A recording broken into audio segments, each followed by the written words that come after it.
الحمد لله وحده والصلاة والسلام على من لا نبي بعده أما بعد فأعوذ بالله من الشيطان الرجيم بسم الله الرحمن الرحيم سبحانك هذا بهتان عظيم عن ابن عمر رضي الله تعالى عنهما قال رسول الله صلى الله عليه وسلم إن الله جعل الحق على لسان عمر وقلبه رواه الإمام الهمام الترمذي في جامعه صدق الله العظيم وبلغنا رسوله النبي الأمي الكريم ونحن على ذلك لمن الشاهدين والشاكرين والحمد لله رب العالمين۔ معزز دوستو، یکم محرم الحرام سن 1442 ہجری ہے۔ آج 1417 سال امیر المؤمنین حضرت عمر فاروق رضی اللہ عنہ کی شہادت کو پورے ہو رہے ہیں۔ یکم محرم سن 24 ہجری حضرت عمر فاروق رضی اللہ تعالیٰ عنہ کی شہادت اور تدفین کا دن ہے۔ میرے دوستو، شہادت فاروق اعظم کے حوالے سے میں آپ کی خدمت میں 2-4 پوائنٹ عرض کروں گا۔ توجہ میری طرف رکھنا اور میری آنکھوں میں آنکھیں ڈال کر بات سننا۔ میں نے انشاءاللہ آپ کا وقت ضائع نہیں ہونے دینا۔ میں گزشتہ کل کراچی سے پہنچا ہوں سفر سے، صرف اسی وجہ سے کہ میں جمعۃ المبارک میں حضرت عمر فاروق رضی اللہ عنہ کے حوالے سے کچھ عرض کر پاؤں، ورنہ شاید میری جگہ آج کوئی اور دوست جمعہ پڑھاتے۔ 10 سال 6 مہینے 10 دن حضرت عمر فاروق رضی اللہ تعالی عنہ کی خلافت کے ایام ہیں۔ حضرت ابوبکر صدیق رضی اللہ تعالی عنہ کے بعد حضرت عمر فاروق رضی اللہ تعالی عنہ ملت اسلامیہ کے امیر المؤمنین، قائد، سلطان، رہبر، لیڈر بنتے ہیں۔ امیر المؤمنین عمر فاروق رضی اللہ تعالی عنہ نے یہ 10 سال اتنی پرامن، اتنی پر زبردست اور پرسکون زندگی کے ساتھ مسلمانوں کو یہ خلافت کا زمانہ دیا ہے جس کی مثال رہتی دنیا میں نہیں ملتی۔ اور حضرت عمر رضی اللہ تعالیٰ عنہ نے اپنے دور میں رسول اللہ صلی اللہ علیہ وآلہ وسلم کے 2 دشمن قیصر اور کسریٰ، ان دونوں کی سلطنتوں کو اور ان دونوں کے پایہ سلطنت کو یوں ٹھوکر سے اڑایا ہے جیسے چٹیل میدان میں فٹ بال کو کک ماری جاتی ہے۔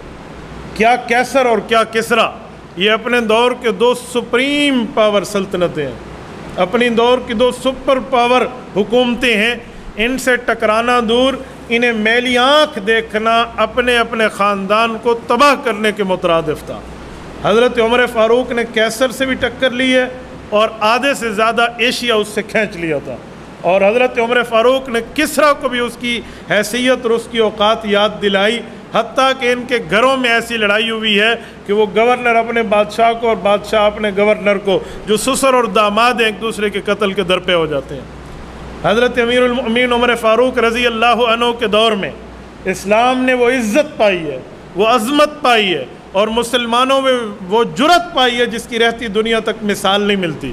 اس کی وجہ حضور پاک صلی اللہ علیہ وسلم نے مانگا تھا، میرے مولا، میرے اسلام کی آبادی کے لیے، اسلام کے آبیاری کے لیے اور اسلام کی عزت، طاقت، شوکت کے لیے مجھے عمر فاروق عطا فرما دے۔ ایک دعا میں ہے، اے اللہ 2 عمروں میں ایک عمر دے، ایک عمر ابن ہشام ابو جہل، ایک عمر ابن الخطاب حضرت عمر، اور ایک دعا میں ہے، اے اللہ صرف عمر دے دے۔ اللہم اعز الاسلام بعمر خاصتاً، صرف اسے مانگا ہے۔ تو حضور پاک علیہ السلام نے جب مانگا تو اسی لیے کہتے ہیں تمام صحابہ مرید رسول ہیں، عمر مرید کے ساتھ ساتھ مراد رسول ہے۔ حضور علیہ السلام نے مانگا ہے تو اللہ پاک نے ان سے وہ کام لیا ہے کہ رہتی دنیا تک یاد رہے گا۔ وہ کیا کام ہے؟ میں کام گنوانے سے پہلے ایک بات آپ کی خدمت میں کہتا ہوں۔ حضور علیہ السلام کا دور نبوی چل رہا تھا۔ حضور علیہ السلام نے خواب دیکھا۔ پیغمبر کا خواب اللہ کی وحی ہوتا ہے۔ کیوں؟ نبی کی خواب میں، نبی کی نیند میں دل جاگتا ہے، دل نہیں سوتا، صرف آنکھ سوتی ہے۔ تو نبی کا خواب اللہ کی وحی ہے۔ جیسے ابراہیم علیہ السلام نے خواب دیکھا حضرت اسماعیل کے لیے تو وہ وہی ٹھہرا، اللہ کا حکم ٹھہرا، تو یہ بھی حضور علیہ السلام کا خواب تھا۔ کتاب العلم بخاری میں موجود ہے۔ حضور علیہ السلام نے وہ خواب حضرت عمر کو بتایا کہ عمر میں نے خواب دیکھا ہے، مجھے دودھ کا پیالہ دیا جاتا ہے، میں پیتا ہوں، بچتا ہے تمہیں دیتا ہوں، تم پینا شروع کر دیتے ہو، تمہاری ناخن سے دودھ جاری ہو جاتا ہے۔ حضرت عمر رضی اللہ عنہ کو حضور علیہ السلام نے خواب سنایا تو قدر توقف فرمایا۔ حضرت عمر نے عرض کیا یا رسول اللہ خواب آپ نے دیکھا، تعبیر بھی آپ ہی فرمائیں گے؟ حضور نے فرمایا اس کی تعبیر دین اور علم ہے، یعنی جیسے اللہ دین اور علم میرے ذریعے پورا کر رہا ہے، جو بقیہ ہوگا وہ تیرے ذریعے پورا ہوگا۔ تو حضرت عمر نے کیسر و کسریٰ کو اپنے پاؤں کی ٹھوکر پہ رکھا، اور اس دور میں اسلام نے وہ عزت پائی ہے جس عزت کا تصور عام دنیا میں نہیں کیا جا سکتا۔ کیوں؟ حضور نے عرض کیا تھا میرے مولا اللہ کو، اللہ کی خدمت میں عرض کیا تھا میرے مولا عمر فاروق کی وجہ سے اسلام کو عزت دے دے۔ حضرت عمر فاروق رضی اللہ تعالیٰ عنہ نے یہ وہ دن گزارے ہیں جن کو گولڈن ڈیز کہا جائے گا، روشن دن اور رات۔ سیدنا عمر رضی اللہ تعالیٰ عنہ کے دور میں ایسے ایسے اتفاقی فیصلے ہوئے صحابہ کرام کے کہ اس کی مثالیں نہیں ملتی۔ میں ایک بات عرض کرتا ہوں، حضرت عمر رضی اللہ تعالیٰ نے قانون بنایا ہے، بچہ پیدا ہوگا اور اس کی پیدائش پر حکومت بیت المال سے مسلمانوں کو اور اس بچے کو بھی وظیفہ دے گی جس کے گھر میں بچہ پیدا ہوگا۔ لا آف عمر کے نام سے آج سوئٹزرلینڈ میں یہ نافذ ہے، وہ لے گئے ہیں، ہماری آنکھیں بند ہیں۔ سیدنا عمر فاروق رضی اللہ تعالیٰ عنہ کے دور میں انصاف کا یہ عالم ہے۔ جنگ قادسیہ میں حضرت سعد بن ابی وقاص رضی اللہ تعالیٰ عنہ کمانڈر ان چیف ہیں۔ حضرت سعد بن ابی وقاص رضی اللہ تعالیٰ عنہ نے ایک صحابی کو آگے حالات کی اطلاع کے لیے بھیجا تو کسریٰ کے فوجیوں نے اسے پکڑ لیا اور وہ بادشاہ کے دربار میں لائے۔ تو اس نے صحابی رسول کو دیکھ کر کہا کہ ہم نے تو اپنے گورنروں کو تمہارے دماغ کی درستگی کے لیے رکھا تھا، تم مجھ تک پہنچائے، میں تمہارے منہ تمہارے سر میں خاک ڈالوں گا۔ پھر ایک مٹی کا ٹوکرا بھرا اور اس صحابی کے سر پہ رکھا، اسے کہا جا اپنے کمانڈر کو بتا دے۔ حضرت سعد بن ابی وقاص کے پاس جب کسریٰ کا بھرا ہوا مٹی کا ٹوکرا آیا تو حضرت سعد بن ابی وقاص فرمان لگے اللہ اکبر، میں تو اس سے زمین کھینچنے آیا تھا اسلام نافذ کرنے کے لیے، اس نے تو اپنی زمین اور مٹی ہمیں خود حوالے کر دی ہے۔ اور یہاں پر اتنی فتوحات ہوئی ہیں، یہ علاقہ کھینچا گیا، ایران پر اسلامی سلطنت کا پرچم لہرایا، اور یہاں کی غنیمتیں اور کفار سے کھینچا ہوا مال جب مدینہ منورہ گیا تو حضرت سعد بن ابی وقاص کا ایک رکہ بھی ساتھ گیا کہ امیر المؤمنین یہ سب چیزیں ہم نے کھینچی ہیں، لیکن اس میں جو سونے ہیرے اور جواہرات کی فلاں چیزیں جو فلاں گٹھڑیوں میں بندھی ہوئی ہیں ان پر یہ نشانیاں ہیں، یہ اس جگہ پر صحابہ کرام کو ملی ہیں جس جگہ پر انہیں دیکھنے والا اللہ کے سوا کوئی نہیں تھا۔ وہ چاہتے تو چرا لیتے، لیکن آپ کی دیانت اور امانت کے صدقے آپ کی رعایا اتنی دیانت اور امین بن چکی ہے کہ وہ آپ تک یہ چیزیں بھجوا رہی ہیں۔